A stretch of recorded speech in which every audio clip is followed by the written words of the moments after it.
ഞാൻ ഇന്ന് എൻ്റെ വീട്ടിലോട്ടൊന്ന് പോകാമെന്ന് കരുതി. അപ്പോൾ ഒരു 12:30 ആയപ്പോൾ ഞാൻ ഇറങ്ങി. 1 മണിയായപ്പോൾ ഞാൻ വീട്ടിലെത്തി. അപ്പോഴേക്കും അമ്മച്ചി ചോറും കറിയൊക്കെ റെഡിയാക്കിയിട്ടുണ്ട്. അപ്പച്ചൻ പണിയും കഴിഞ്ഞ് വന്നപ്പോഴാണ് എന്നെ കണ്ടത്. ഞാൻ വന്ന കാര്യം അപ്പച്ചനോട് പറഞ്ഞിട്ടില്ലായിരുന്നു. അപ്പോൾ ഞങ്ങൾ 3 പേരും കൂടി ഇരുന്ന് ഭക്ഷണം കഴിക്കണേണ്. അടുക്കള ഭാഗത്തുള്ള സിറ്റ് ഔട്ട് ഇരുന്നാണ് കേട്ടോ കഴിക്കണത്. അപ്പോൾ നല്ല കാറ്റൊക്കെ കൊള്ളാമല്ലോ.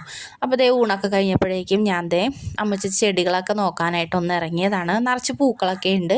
പുറകുവശത്തും ഉണ്ട്. ഇതിപ്പോൾ ഫ്രണ്ട് ഏരിയയാണ്.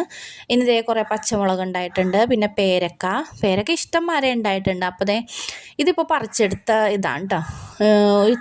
പഴുത്ത് കഴിയുമ്പോഴേക്കും ഇതിൽ പുഴു വരുമെന്ന് പറഞ്ഞ കാരണം നേരത്തെ തന്നെ ചെനച്ചപ്പോൾ തന്നെ പറിച്ചെടുത്തിട്ടുണ്ട്.